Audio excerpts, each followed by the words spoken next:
Hello everyone, स्वागत है आपका रेप्लिका वर्ल्ड में। आज हम लोग पढ़ने वाले हैं वायरस के बारे में। तो चलिए शुरू करते हैं। सबसे पहले जानते हैं कि एक वायरस क्या होता है। एक्चुअली में जो वायरसेस होते हैं वो ना तो लिविंग होते हैं ना ही नॉन लिविंग होते हैं। वो एक होस्ट के अंदर तो लिविंग होते हैं और outside the host non living होते हैं। अगर हम एक वायरस की बात करें तो वायरस जो है एक ऐसा ऑर्गेनिज्म होता है जो कि outside the host non living होता है। और अगर हम बात करें कि उसमें क्या क्या चीज़ें होती हैं तो वो बना होता है एक प्रोटीन कोड से, जिसके अंदर एक न्यूक्लिक एसिड होता है। न्यूक्लिक एसिड में डीएनए भी हो सकता है, आरएनए भी हो सकता है। तो इसका मतलब वायरस है एक प्रोटीन कोड, और प्रोटीन कोड के अंदर एक न्यूक्लिक एसिड जो कि डीएनए भी हो सकता है या आरएनए भी हो सकता है। कुछ वायरसेस ऐसे होते हैं जिनमें एडिशनल लेयर होती है जो कि थोड़ी कॉम्प्लेक्स होती है। ठीक है, वो एडिशनल लेयर कार्बोहाइड्रेट से भी बनी हो सकती है, लिपिड से भी बनी हो सकती है। यानी उसमें कार्बोहाइड्रेट भी होता है, लिपिड भी होता है, ये सब चीज़ें उसमें होती हैं। इस एडिशनल लेयर को हम एनवलप कहते हैं, जिसके बारे में हम आगे पढ़ेंगे। ठीक है, तो वायरस के बारे में हम लोग समझ गए कि वायरस ऐसे ऑर्गेनिज्म होते हैं जो कि ना तो लिविंग है ना नॉन लिविंग है और ए सेलुलर है। वायरसेस जो होते हैं ए सेलुलर होते हैं, उनके पास सेल नहीं होता है। उनको किसी होस्ट की ज़रूरत होती है अपने आप को सरवाइव करने के लिए, मल्टीप्लाई करने के लिए। जब वो होस्ट की बॉडी में चले जाते हैं तभी वो लिविंग हो पाते हैं। अगर उनको होस्ट की बॉडी नहीं मिलती है तो उसके बाहर वो नॉन लिविंग होते हैं।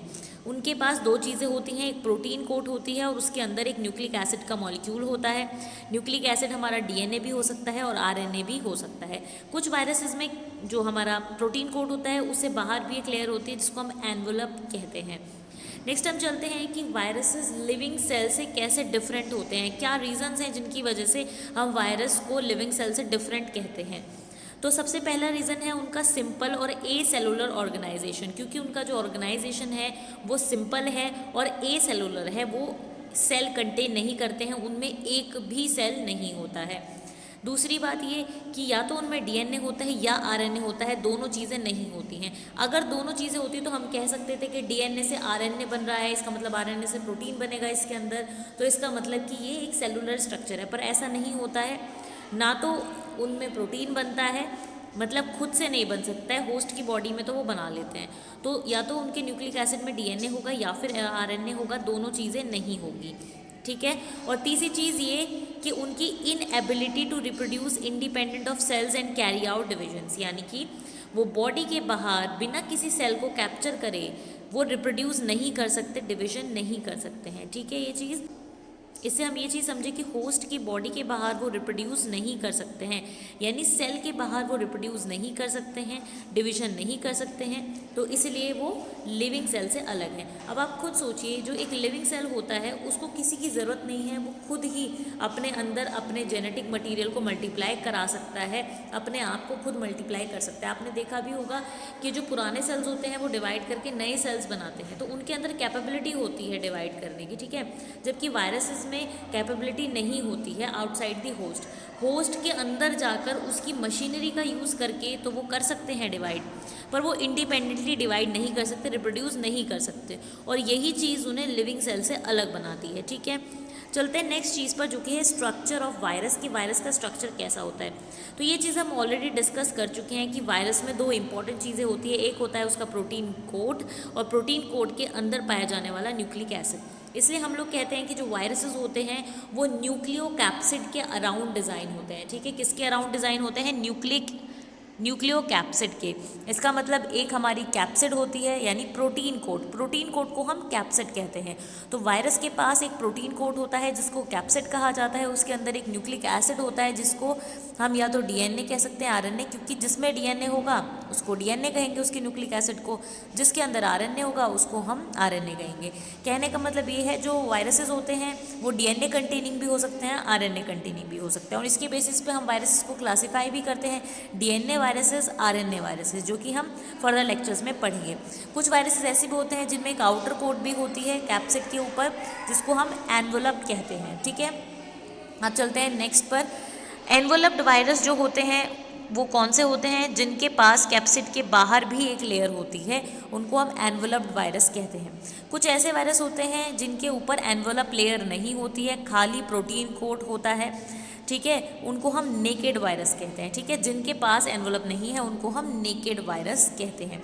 नेक्स्ट हम देखते हैं स्ट्रक्चर कैसा होता है वायरस का। देखिए ये जो ऊपर की तरफ आप देख रहे हैं ये कैप्सिड है यानी प्रोटीन कोट है, और इसके अंदर है हमारा न्यूक्लिक एसिड।